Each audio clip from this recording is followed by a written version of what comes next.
148 पानावर जेव्हा बाह्य साधनाने वृत्तीशी विषयांचा संबंध होतो. बाह्य साधन मतलब डोळे, कान, चक्षु, त्वचा या साधनाने जेव्हा बाह्य साधनाने अंतःकरण वृत्तीचा विषयाशी संबंध होतो, म्हणजे अंतःकरणाची वृत्ती निघाली मग तिचा स्पर्श डोळ्यातून जातो आणि ती विषयाकारा बनते, तेव्हा विषय आणि वृत्ती ह्याच्यामध्ये कोण राहतं? बाह्य साधन राहतात. विषयाचा संबंध होतो तेव्हा त्या विषयात साक्षी भाष्य म्हणत नाही. काय म्हणत नाही? म्हणत नाहीत. मग त्याला काय म्हणतात? प्रमात्याचे ज्ञान. अधोरेखा करा. त्याला काय म्हणतात? त्याच प्रमात्याचे ज्ञान असे म्हणतात. बरोबर आहे. कधी? जेव्हा अंतःकरण वृत्ती बाह्य इंद्रियाद्वारे विषयाशी संबंध करतो त्यावेळेला त्याला प्रमात्याचे ज्ञान म्हटलं जातं. साक्षीभाष्य असं म्हटलं नाही. ती बहिर्मुख वृत्ती आहे. कशी आहे? बाहेरच्या विषयाकडे जाणारी वृत्ती आहे. त्याला त्याचं जे ज्ञान त्या वृत्तीने ज्ञान होतं त्याला प्रमात्याचे ज्ञान असे म्हणतात. कारण ते ज्ञान प्रमाणाच्या साह्याने झालेले असते. अधोरेखा करा त्याला. पेनाने अधोरेखा करा. कारण ते ज्ञान प्रमाणाच्या साह्याने झालेले असते म्हणून त्याला प्रमात्याचे ज्ञान म्हणतात. अधोरेखा करा त्यालाही. आता आतले विषय म्हणजे सुख दुःख. काय आतले विषय म्हणजे कुठले? सुख दुःख. आणि सुख दुःख दाखविणारी जी वृत्ती तिला बाहेंद्रियादी प्रमाणाची साह्यता नसते. सुख दुःख जाणणारी जी अंतःकरणाची वृत्ती असते तिला बाह्येंद्रियाची जरुरीच नसते. कारण सुखही अंतःकरणामध्ये, दुःखही अंतःकरणामध्ये आणि त्याचा अनुभवही अंतःकरणामध्येच असतो. म्हणून सुख दुःख दाखवणारी जी अंतःकरणाची वृत्ती त्याला बाह्येंद्रियाच्या प्रमाणाची साह्यता नसते. ती वृत्ती कुठे असते? शरीराचे आत वृत्तीचा आकार बदलतो. कधी सुखाकार बनते, कधी दुःखाकार होते. मग त्या वृत्तीस प्रकाश करणारा कोण? साक्षीचा आभास. तो त्या सुखदुःखाचे प्रकाशन करतो. त्या वृत्तीस प्रकाशन करणारा जो साक्षीचा आभास म्हणजे प्रकाश, तो त्या सुखदुःखाचे प्रकाशन करतो. म्हणून सुखदुःखे साक्षीभास आहे. अधोरेखा करा. याला काय करायचं? याच्यासाठी सुखदुःखी काय आहेत? साक्षी भाष्य आहे. कारण हे सुखदुःख अंतःकरणात असतात, शरीराच्या आतमध्ये असतात आणि वृत्ती ज्या वेळेला सुखाकाराची बनते, दुःखाकाराची बनते, त्या वृत्तीमध्ये प्रकाश करणारा जो साक्षीचा आभास तोच काय करतोय? सुखदुःखाचे प्रकाशन करतो. म्हणून त्याला काय म्हणलं? अधोरेखन केलं. म्हणून सुख दुःखे साक्षी भास आहेत.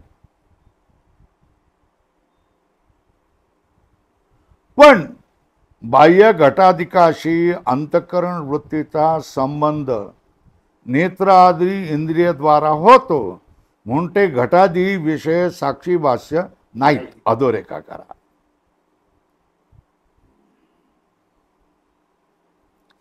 आता बघा, आता ज्या वेळेला अंतःकरणाची वृत्ती ब्रह्मरूप किंवा आत्माकार होते तेव्हा ती वृत्ती बाहेर जाते की नाही जाते? तेव्हा ती वृत्ती बाहेर जाते की नाही जाते? असं केलं म्हणजे हो की नाही? हो, जात नाही बाहेर जाते की नाही जात? हा.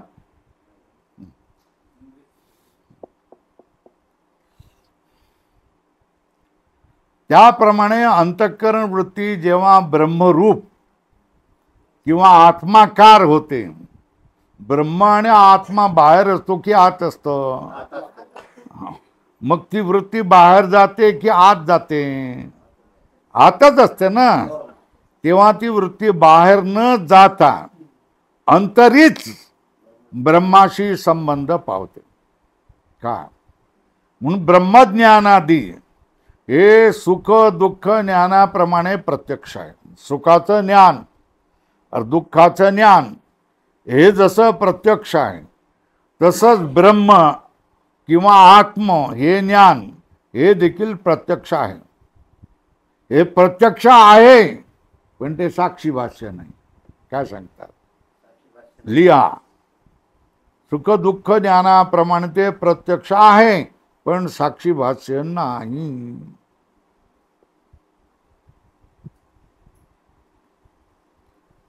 आता तुम्ही साक्षी भाष्य नाही कसं करता? सगळेच सुख दुःख साक्षी भाष्य, तर मग ब्रह्म देखील आतमध्येच आहे, तर ब्रह्म देखील साक्षी भाष्यच असलं पाहिजे ना. ते साक्षी भाष्य नाही. का नाही? कारण ब्रह्मज्ञानाच सद्गुरूद्वारा शब्द प्रमाणाचा म्हणजे महावाक्याचा श्रोत्राशी संबंध बाह्य साधन आहे. काय अधोरेखा करो. ब्रह्मज्ञानास सद्गुरूद्वारा शब्द प्रमाणाचा म्हणजे महावाक्याचा कानाशी संबंध रूप बाह्य साधन आहे. म्हणून काय? ब्रह्मज्ञान प्रबल प्रमारूप आहे. काय म्हणून ब्रह्मज्ञान काय? प्रबल प्रमारूप आहे. अहम ब्रह्म या वृत्तीचा विषय जे ब्रह्म त्याच्याशी वृत्तीचा संबंध आहे. मी ब्रह्म आहे ही जी अंतःकरणाची वृत्ती झाली आहे, या अंतःकरणाच्या वृत्तीचा विषय कोण आहे? ब्रह्म आहे.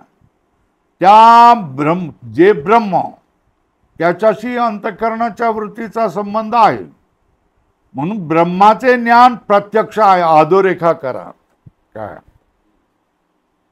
काय सांगितलंय? ब्रह्मज्ञान हे सुखदुःखाप्रमाणे प्रत्यक्ष आहे. जसं सुखाचा प्रत्यक्ष होतोय, दुःखाचा प्रत्यक्ष होतो, तसं ब्रह्मज्ञान ही ब्रह्म नाही, ब्रह्मज्ञान ही काय? प्रत्यक्ष आहे. पण अधोरेखा करा, साक्षी भाष्य नाही. कारण ब्रह्मज्ञानात सद्गुरूद्वारा शब्द प्रमाणाचा, शब्द प्रमाण काय? तत्वमसि. महावाक्याचा लिहा. तत्वमसि, तत्वमसि. हा कानाने आपण ऐकतो ना, श्रोत्राशी संबंध हे बाह्य साधन आहे. म्हणून ब्रह्मज्ञान हे काय? प्रबल प्रमारूप आहे. अधोरेखा करा. ब्रह्मज्ञान का होतंय? महावाक्याचा श्रोत्राशी संबंध आहे, बाह्य साधन आहे. म्हणून ब्रह्मज्ञान कसं आहे? प्रबल परमारूप आहे. झालं. आता तत्वमसि म्हटल्यानंतर तो म्हणतो अहम ब्रह्म अस्मि, मी ब्रह्म या वृत्तीचा विषय जे ब्रह्म आहे ना,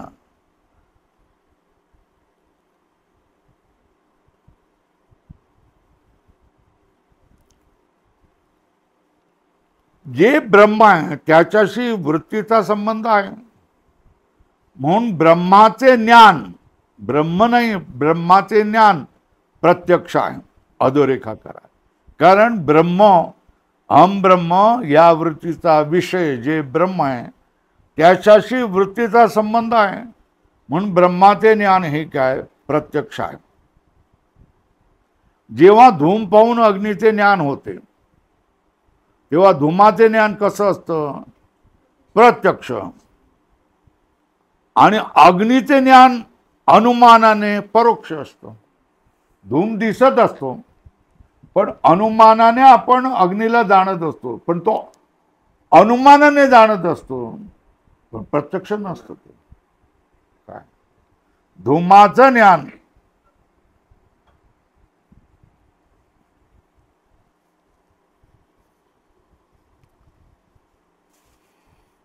जेव्हा धूम पाहून अग्नीचे ज्ञान होते तेव्हा धुमाचे ज्ञान तर प्रत्यक्ष समोर धूर दिसत असतो ना आकाशात,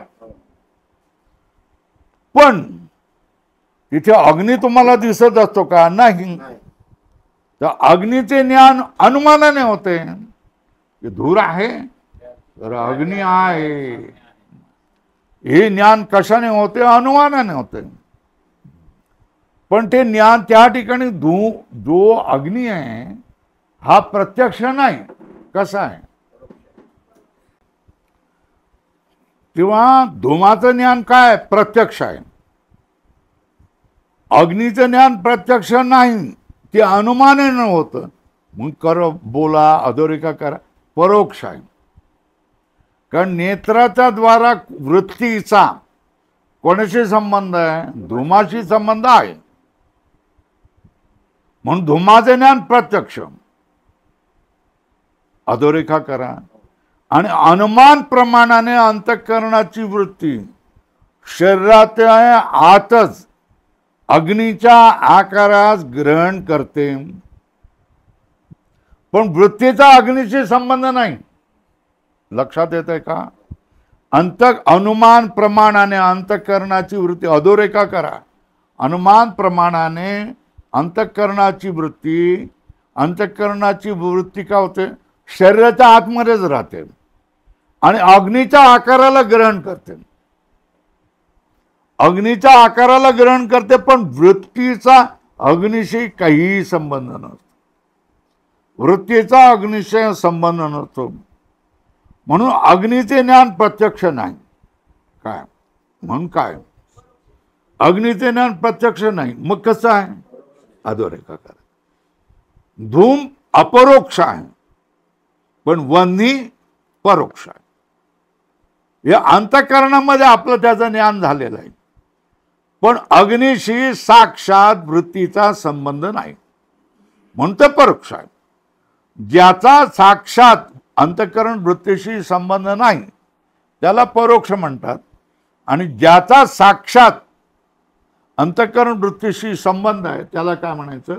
अपरोक्ष म्हणायचं.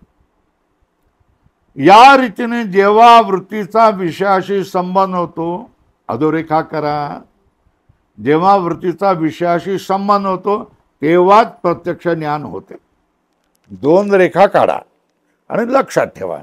सगळं पुस्तक लाल होईल महाराज, सगळं पुस्तक लाल होईल. पेन्सिलीनेच करा अधोरेखा. जेव्हा वृत्तीचा विषयाशी संबंध होतो तेव्हाच काय होतं? प्रत्यक्ष ज्ञान होतं. बरोबर आहे. पण जेव्हा वृत्तीशी विषयाचा काहीही संबंध नसतो, विषय कसा असतो? एक तर दूर असेल, पुढच्या या बाजूला या, आणखी कोणीतरी येईल तुमच्यासारखं, इकडे बसा. वृत्तीचा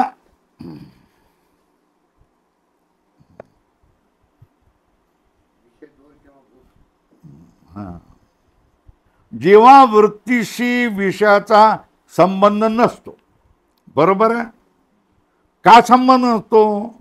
विषय दूर असतो एक, किंवा विषय भूतकाळात गेलेला असतो, अथवा विषय अजून आलेला नसतो, भविष्य काळात असतो. आणि अनुमानाने, अथवा एक तर अनुमान प्रमाणाने लिहा, अनुमान प्रमाणाने, अथवा शब्दाने प्रमाणाने अंतरीच विषयाकार वृत्ती होते, तेव्हा त्याला काय म्हणायचं? अंतरीच विषयाकार वृत्ती होते, तेव्हा काय त्याला म्हणायचं? बरोबर आहे ना?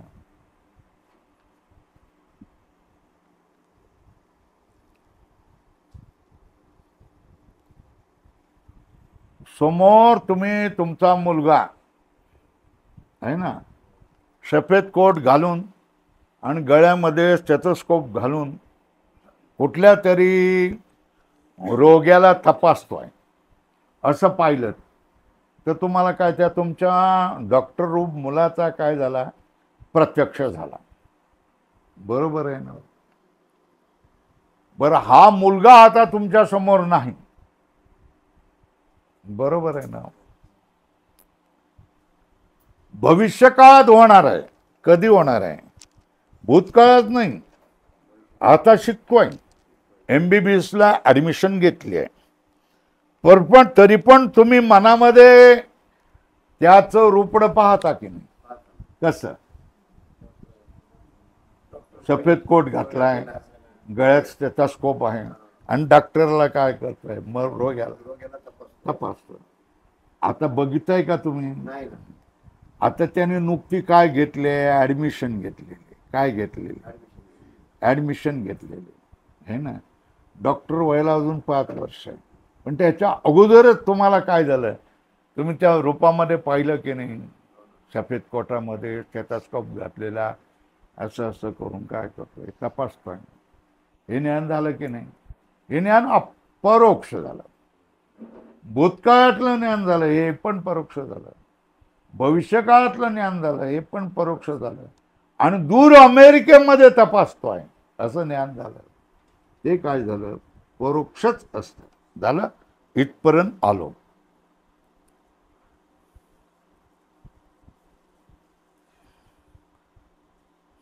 विषय दूर किंवा भूतकाळातला अथवा भविष्यकाळात असतो आणि अनुमानाने अथवा शब्दाने, कसं अनुमानाने, शब्दाने. तुमचा मुलगा डॉक्टर झाला बरं का, हा शब्द झाला ना. कोणी सांगितलं? तुमच्या मुलाच्या मित्राने सांगितलं. काय झालं? तुमचा मुलगा मग ताबडतोब तुमच्या समोर चित्र उभं राहिलं की नाही? सफेद कोट, स्टेथोस्कोप तपासतोय असं झालं ना. तर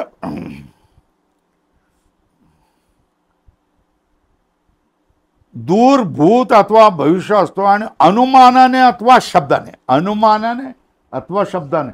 शब्दाने कोणी तुमच्या मुलाच्या मित्राने सांगितलं, पास झाला बरं का, आता डॉक्टर होणार तो. शब्दाने अंतरीच विषयाकार वृत्ती होते, किंवा त्याला काय म्हणायचं, परोक्ष ज्ञान, अधोकरण. म्हणून इंद्रियजन्य ज्ञानच काय, प्रत्यक्ष आहे असा नियम सिद्ध होत नाही. काय काय झालं? इंद्रियजन्य ज्ञानच प्रत्यक्ष आहे असा नियम सिद्ध होत नाही. सुखदुःखाचे ज्ञान प्रत्यक्ष आहे की नाही? आहे, पण इंद्रियाने उत्पन्न होतं का? नाही, इंद्रियजन्य नाही. हा काय? हा प्रत्यक्ष अनुभव आहे. तसेच दशमस्त्वमसि, लिख तिथे वाक्य लिहा, दशमस्त्वमसि. पुरुषाचे ज्ञान हे केवळ शब्दाने झाले, शब्दजन्य असूनही प्रत्यक्ष आहे. हा 10वा इथे आहे, मोजून दाखवलं. 10वा तू आहे, दशमस्त्वमसि हे प्रत्यक्ष आहे. म्हणून श्री गुरुद्वारा जे वेदाचे महावाक्य श्रवण केले, का श्री गुरुची द्वारा जे वेदाचे महावाक्य श्रवण केले, या महावाक्यापासून उत्पन्न होणारे तत्त्वम अशी गुरुने म्हटल्यानंतर, होय होय अहम ब्रह्मास्मी असं जो म्हणतोय, तो प्रत्यक्ष झाल्याशिवाय कसं काय म्हणाल तो? अहम ब्रह्मास्मी असे ज्ञान जे त्यास होते ते प्रत्यक्षच आहे, हे काय झालं? सिद्ध झालं. अहम ब्रह्मास्मी हे तत्वम अशी या महावाक्याने पुरुषात जे अहम ब्रह्मास्मी हे ज्ञान होते ते प्रत्यक्ष आहे हे सिद्ध आहे. शिष्यास कृतार्थ होण्याविषयी उपदेश. याप्रमाणे हे शिष्य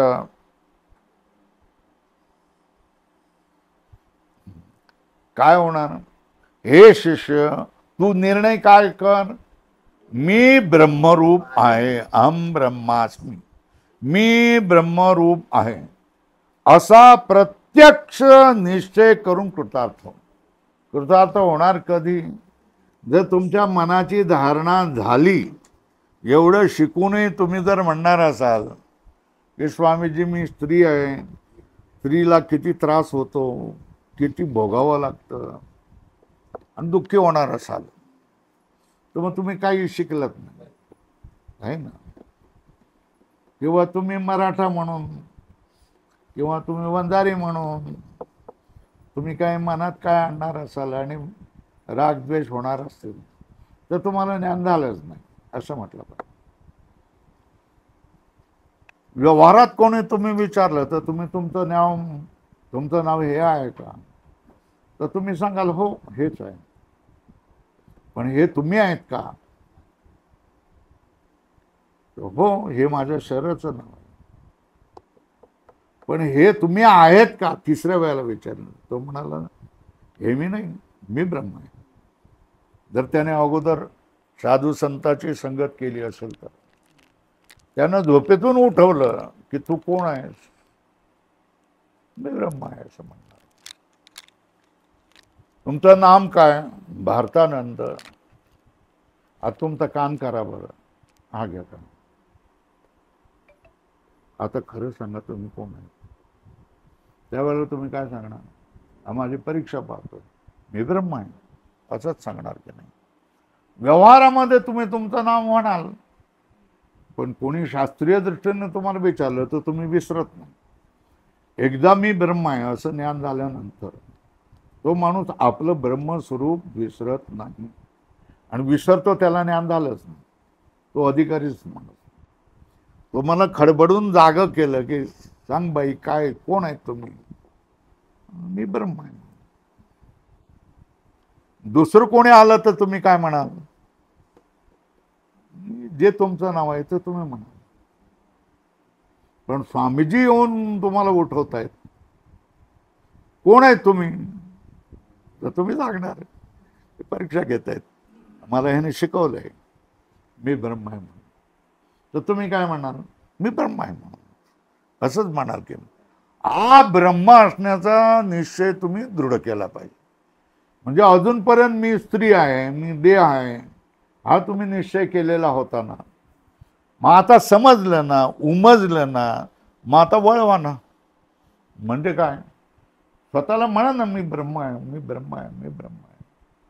ज्यावेळेला कधी क्रोध असेल, काम येत असेल, दुसरं काय येत असेल, त्यावेळेला आपल्या मनाला समजावा ना, मला गळ्यात घालू नकोस.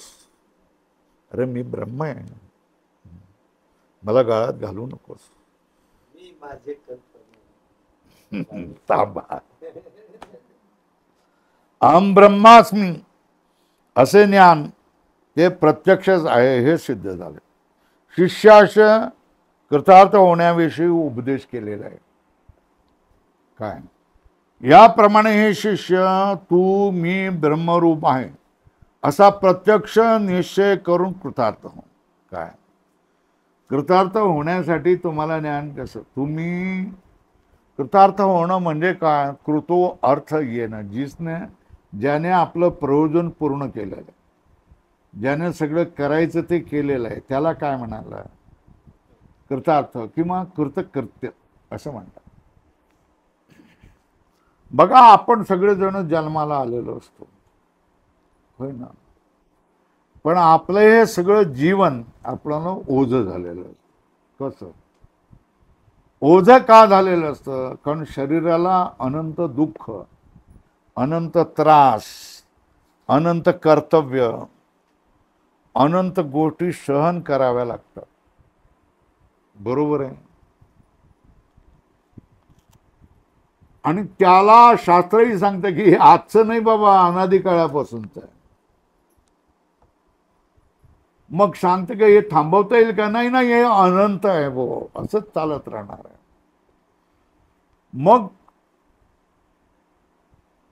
भगवद्गीता सांगेल जातसई ध्रुवमूर्ती ध्रुवम जन्म मृत सच. जो जन्माला आलेला आहे त्याला मृत्यू होणारच आहे. मृत्यू झाला ना मृत्यू झाला तर मग जन्म होणारच आहे. मग त्याला वाटतं की हे थांबणारच नाही आहेत कधी. पण वेदांत असल्या सगळ्या माणसांना सांगतो थांबा, घाबरण्याचं काय कारण नाही. आपण याचा निर्णय करू शकतो. आणि हे जो अनंत कोटी जन्मामध्ये आपला जो छळ आरंभला गेलेला आहे, हे जे ओझं आपल्यावर आलेलं आहे, हे ओझं कोणाचं आहे? शरीराचं आहे. आणि शरीराचं ओझं शरीराने घेतलं पाहिजे, बरोबर आहे ना. व आईचं मूल असेल, रांगतं मूल असेल, थोडंसं मोठं झालेलं पण चालत नसेल, तर हे ओझं कोणाचं? बरोबर. म्हणजे आईने मानलेलं असतं की हे माझं ओझं आहे, आणि दुसरे लोकही मानत असतात ना की हे माझं ओझं आहे, बरोबर आहे ना. आता हे ओझं कमी व्हावं म्हणून नवऱ्याने त्या मुलाला जर घेतलं, ते मुलंही काय सांगतं? ते मूल ओरडायला लागतं, रडायला लागतं. आणि ते मूल सांगते की मी तुझं ओझं नाही, म्हणून समजत नाही तो माणूस, आहे ना. मग आईला कळवळा येतो, ती आई हात करून पुढे घेते त्याला, तर ते झटकन त्याच्या कुशीमध्ये येऊन जातं की नाही.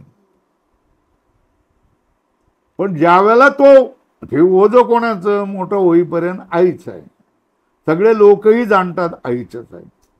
मग त्याने ते ओझं घेतलं अंगावर, तर त्याला त्रास होणार ना, जो त्या मुलामुळे आईला त्रास होत होता. ते मूल मुतलं तर सफेद पॅन्ट त्याची खराब होईल की नाही, आगलं तर पटकन आग लागलं तर.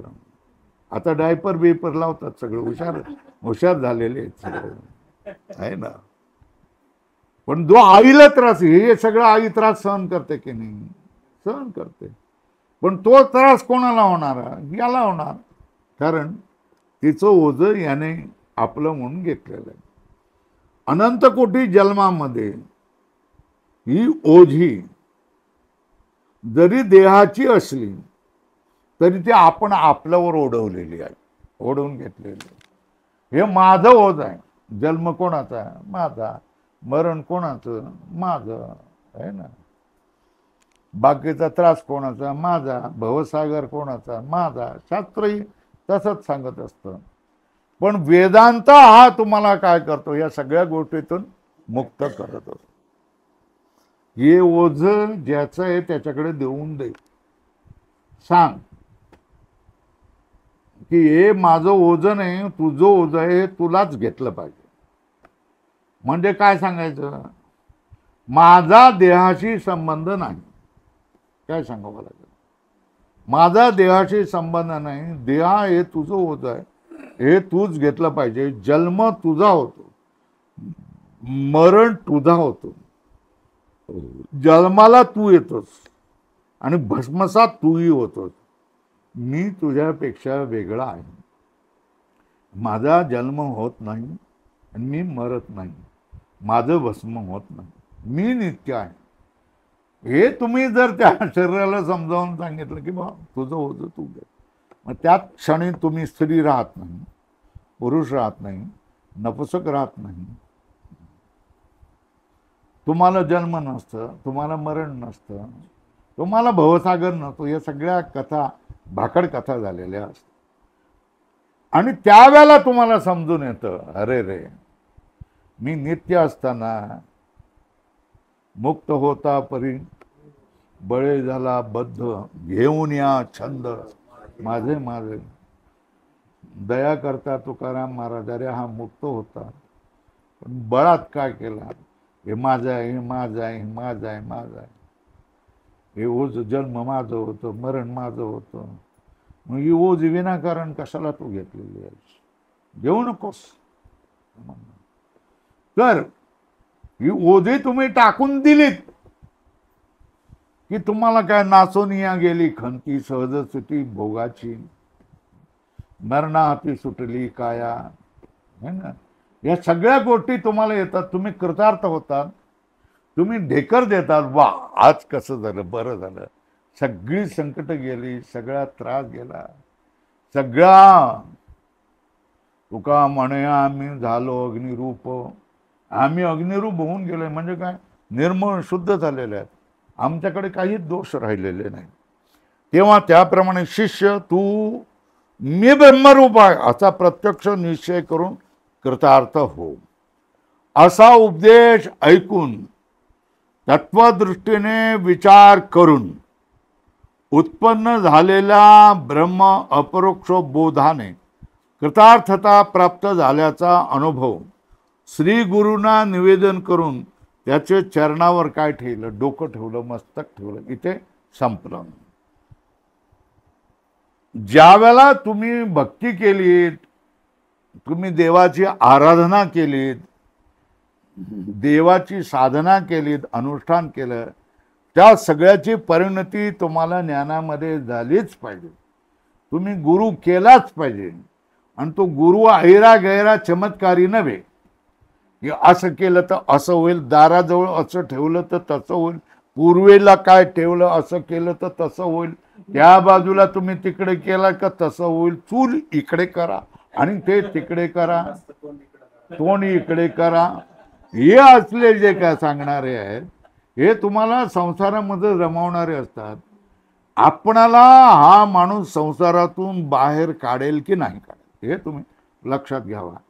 आपणाला संसाराची सवय झालेली असते, हा माणूस संसारातून बाहेर काढणार आहे म्हटल्यानंतर आपणालाच भीती वाटते, आपणाला संसारातून बाहेर काढणारा नको नको नको, मला संसारातच आहे. संसार हा सुखाचा. आमच्या वेळेला लहानपणीला काय होतं, भावगीत होतं तर संसार सुखाचा आहे, संसाराच्या बाहेर काढणारे हे शांत नको, यांच्या संगतीमध्ये जायला नको. मग काय, आम्ही पोरं बाळावाले आहोत, संसारी आहोत, मग आम्हाला संसाराला योग्य असेल असं काहीतरी सांगा ना.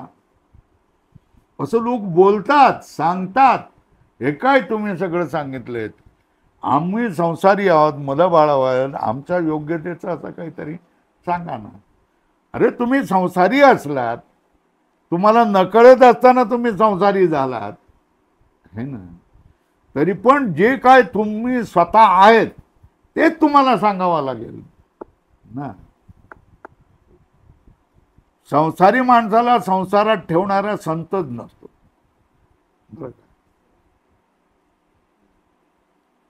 संसारी माणसाला संसारातीच गोडी लावणारा संत कधीच नसतो.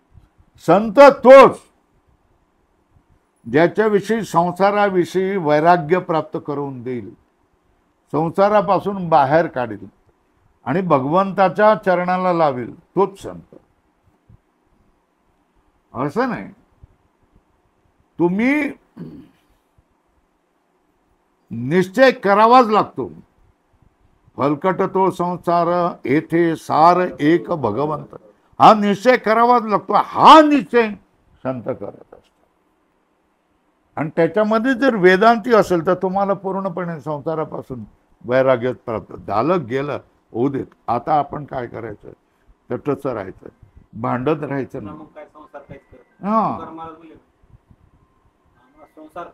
नाही.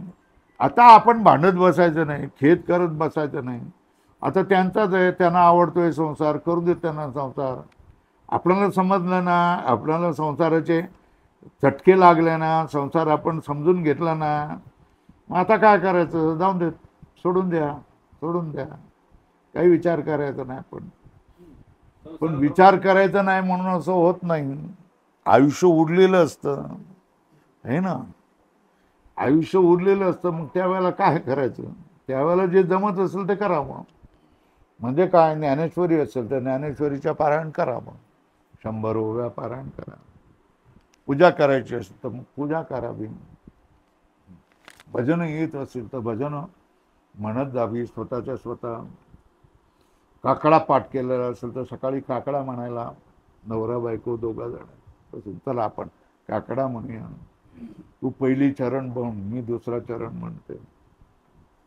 काहीच नाही झालं तर मोबाईलने चांगली सोय दिलेली आहे तुम्हाला, मोबाईलमधून तुम्ही भजनं ऐकू शकता.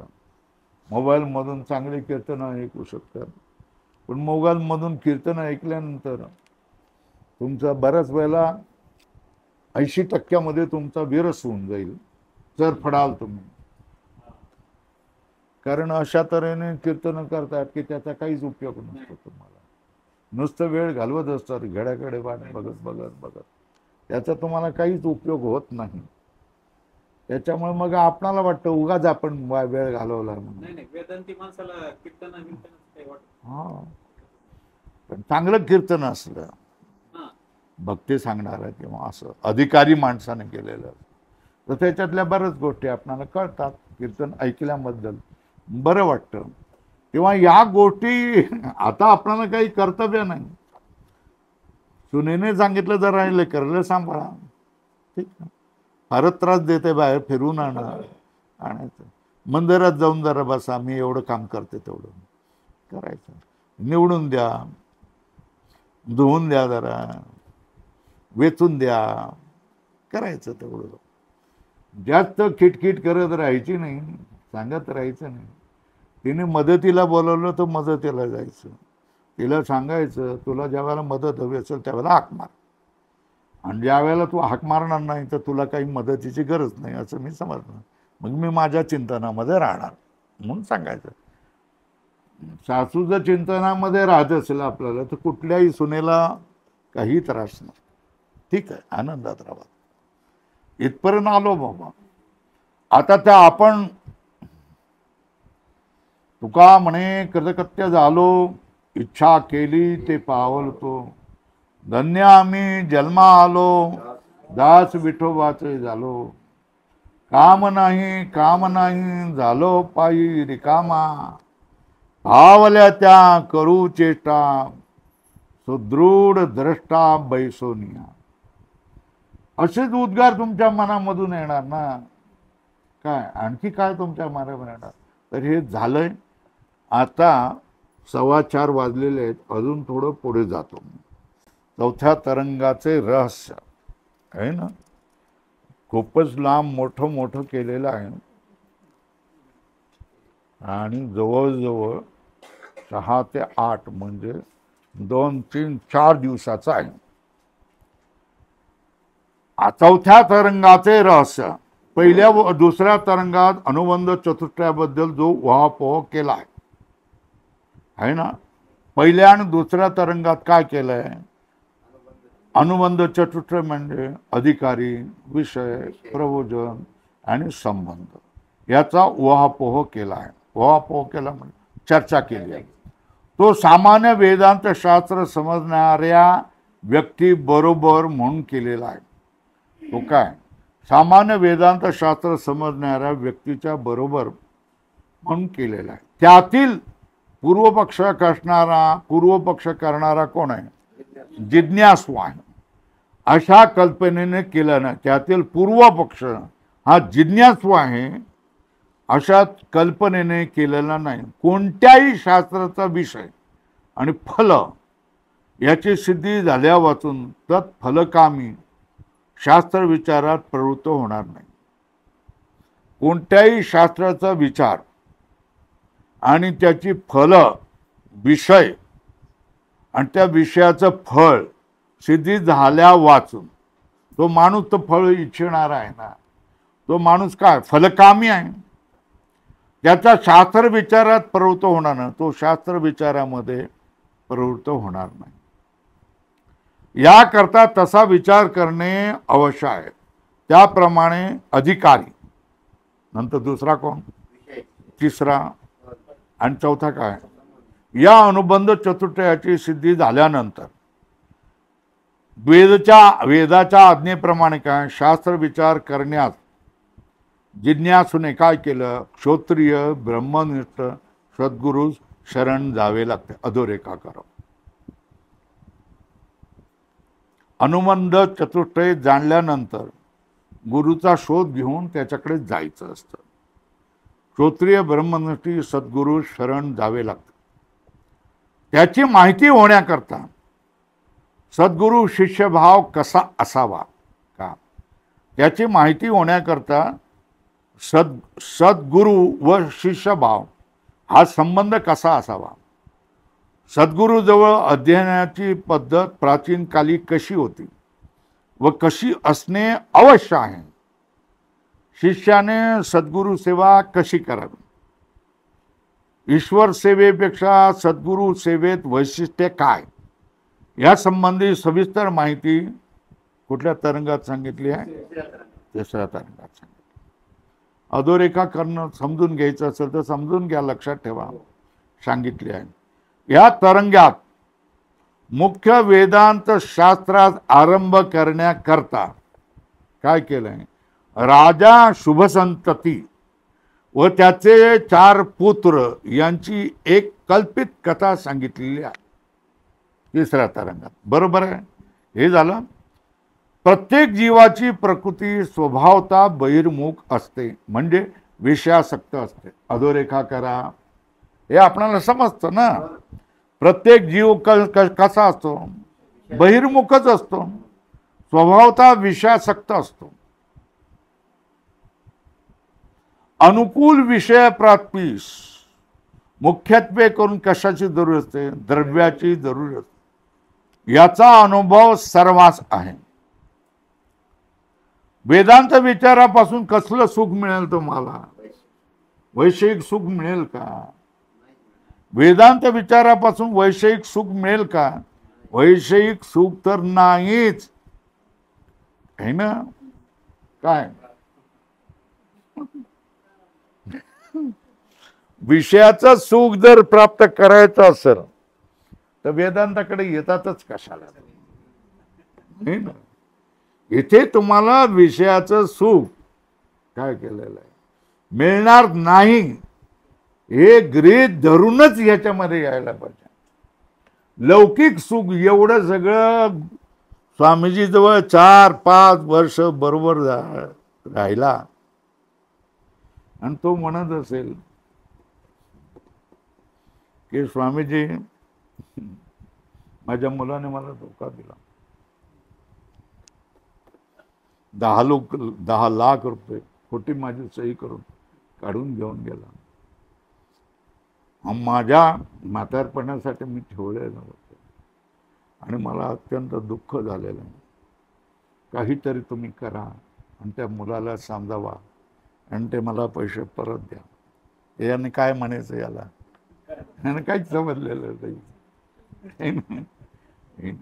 दुखी होतोयस, तुझे ठेवलेले पैसे त्यांनी घेतले. समजतंय का महाराज? तर तो काय म्हणेल, ठीक आहे त्याचे सम गेले तर गेलं, मुलालाच गेले ना, दुसरी चोरी तर केली कोणी केली नाही. खाऊ देत, काय करायचं ते करू देत. आपण तर भुके राहत नाही ना, आपणाला आपल्या पोटापुरतं तर मिळणार ना, असू देत. तेव्हा हा विषय तो गुरुजी जवळ काढणारच नाही असला विषय. बरोबर आहे की नाही? सांसारिक विषय तो काढणारच नाही, कारण सांसारिक विषयाविषयी तुमचा निश्चय असला पाहिजे. तुमच्या प्रारब्धात आहे त्याच्यापेक्षा कणभर तुम्हाला जास्त मिळणार नाही आणि 1 कणभरही कमी मिळणार नाही. तुमचा वाटा हिस्सा जेवढा आहे तेवढाच तुम्हाला मिळणार, त्याच्यापेक्षा जास्त नाही मिळणार. तर मग तुम्ही समजून घ्यायला पाहिजे ना, काय जेवढे पैसे होते त्याच्यामधले 10 लाख वजा करा आणि जे राहिलेले हे माझे आहेत आणि हे 10 लाख होते हे माझे नव्हतेच. काय करायचं? इथे काय होते, समाधानी वृत्ती दिसते. काही आलं तर ते सहन करतो माणूस, दुसऱ्याला सांगत नाही, दुसऱ्याला बोलत नाही, शांतपणे काय करतो, जे भोगावतं ते भोगतो. आम्हालाही भोगावं लागलं. जवळच्या माणसाने ज्याच्यावर विश्वास ठेवला ह्या माणसाने मला फसवलेलं आहे आणि ती फसवलेलं इतकं फसवलं की दुसऱ्या जागी असेल तर त्याला आत्महत्या करावी लागली असेल. बरोबर आहे. कुठे काय झालं तर त्याची जबाबदारी कोणावर येते? मुख्य माणसावरच येते ना. तर दुसऱ्या माणसावर ढकलणं बरोबर आहे का? ते काय करावं लागतं? स्वतःलाच स्वीकार करावा लागतो. आता असा काय प्रसंग घडला आणि कोणाला काय पोलिसांनी अटक केलं, पोलिसांनी काय विचारलं तर मी काय ढकलून द्यायचं का, तोच करतो त्याला माहीत, मला काय माहीत नाही, असं नाही, असं करू शकतो का? मग त्या माणसाचा विश्वास जाणार ना.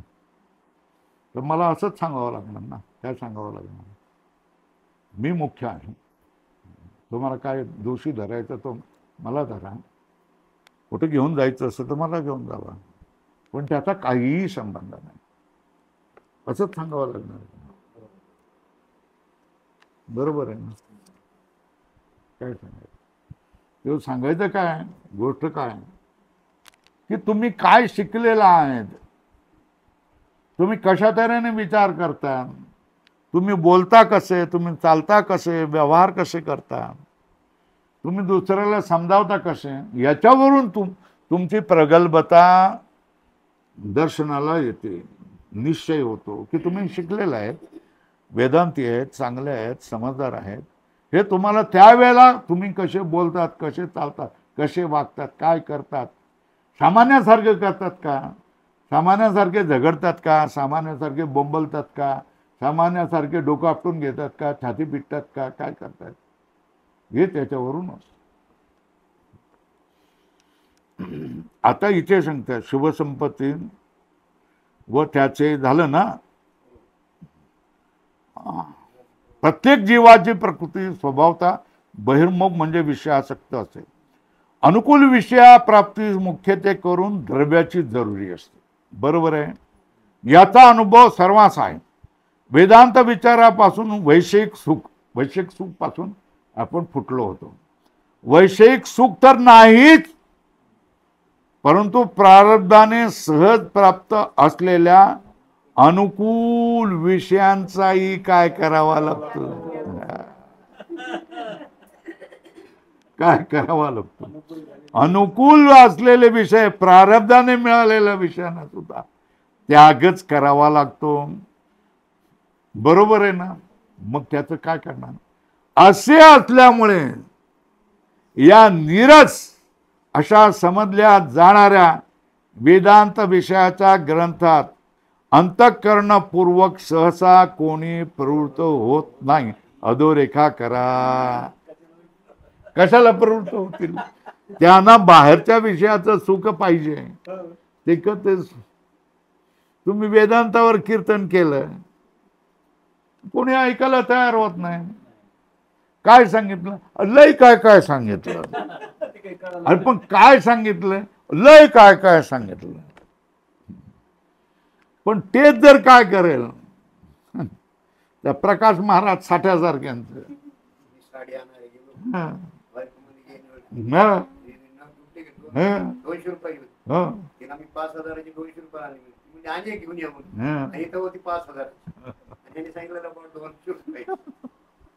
झालं ना, हसलं ते सांगणार.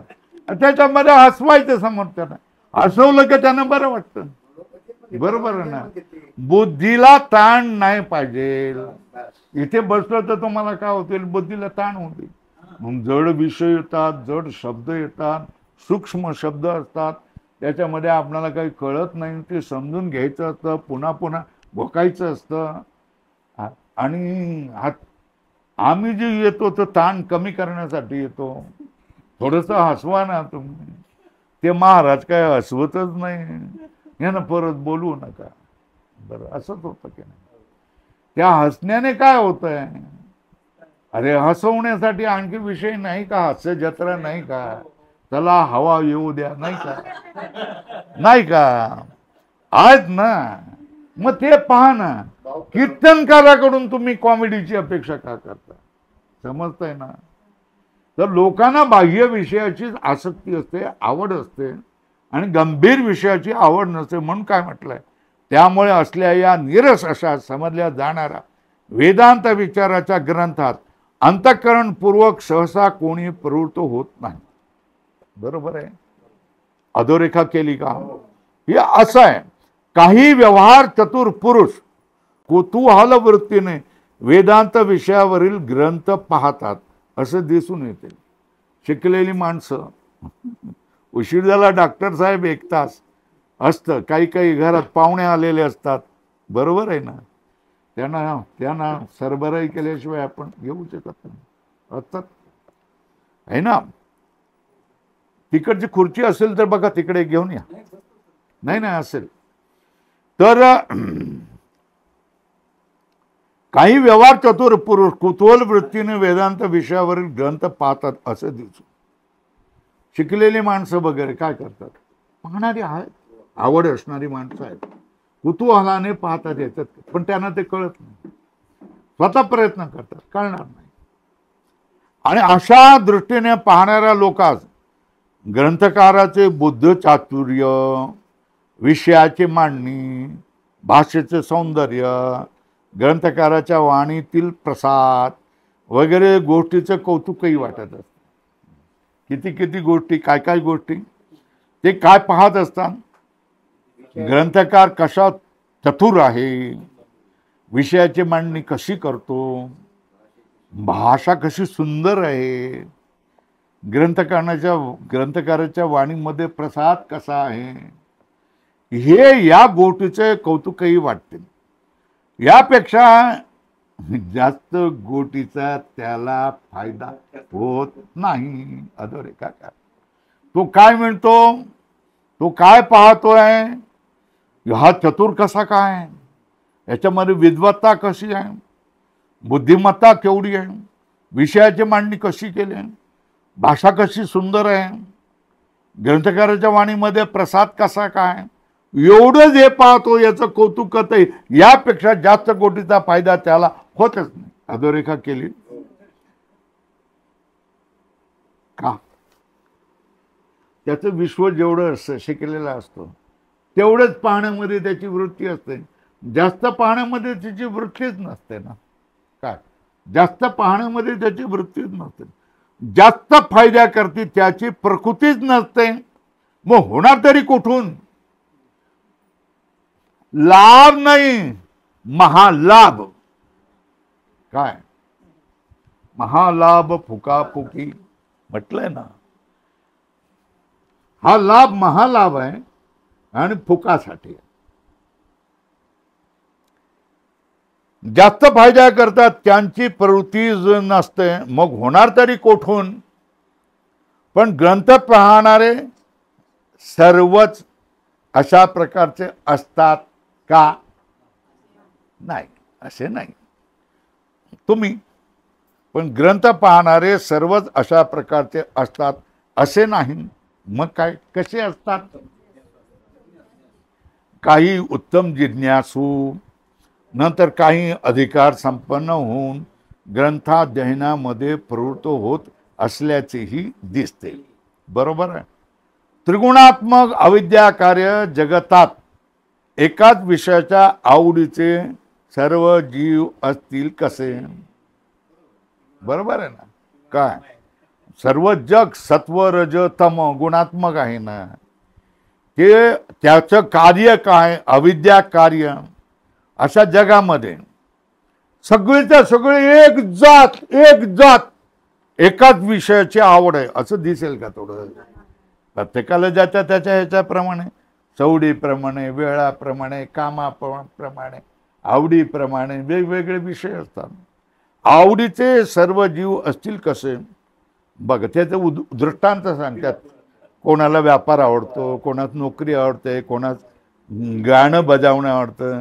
तर मग अशी एक मुलगी आली होती, तिला म्हणाले मला क्रिकेटमध्येच करिअर करायचं, पण वडील माझ्यावर दबाव आणतात की शिकून घे, ह्याच्यामध्ये वेळ घालवू नको. मग सांगितलं तू वडिलांना समजावून सांग, मला जेवढं काही क्रिकेट करायचं तेवढं क्रिकेट कर, मला काही जास्त शिकायचं नाही, मला काही नोकरी करायची नाही, मी गृहिणी म्हणूनच राहणार आहे, मला अशाच मनुष्याशी लग्न करून द्या जो मला समजून घेईल, खेळाडूच असेल तसं है ना. पण मला खेळाडू क्रिकेटर म्हणून करिअर करायचं आहे. मी अष्टपैलू आहे. कोणास स्वदेश सेवा, कोणास वेदशास्त्राचे अध्ययन आणि कोणास सगळे टाकून संन्यासच घ्यायची इच्छा होती. कोणास संन्यास, या रीतीने कोणास काही अशा निरनिराळ्या विषयांची आवड असते. त्यात या जन्मी किंवा पूर्वजन्मी काम्य निषिद्ध कर्म त्यागपूर्वक ईश्वरार्पण बुद्धीने नित्य नैमित्तिक कर्म अनुष्ठानापासून चित्तशुद्धी होऊन तद्वारा विवेक वैराग्यादी उत्पन्न होऊन ब्रह्मज्ञानाची तीव्र इच्छा झाल्यामुळे श्रोत्रिय ब्रह्मनिष्ठ सद्गुरू शरण जाऊन वेदांत विचार करणारे मुमुक्षही आहे. वाक्य समजलं की नाही सांगतो. त्यामध्ये कोणी या जन्मामध्ये, कोणी पूर्वजन्मामध्ये काम्य कर्म केलेलं आहे, निषिद्ध कर्माचा त्याग केलेला आहे, जे वेदशास्त्राने सांगितलं आहे त्याच्यामधल्या नित्य कर्माला तो करतो, पण फळ देणाऱ्या काम्य कर्माला तो करत नाही.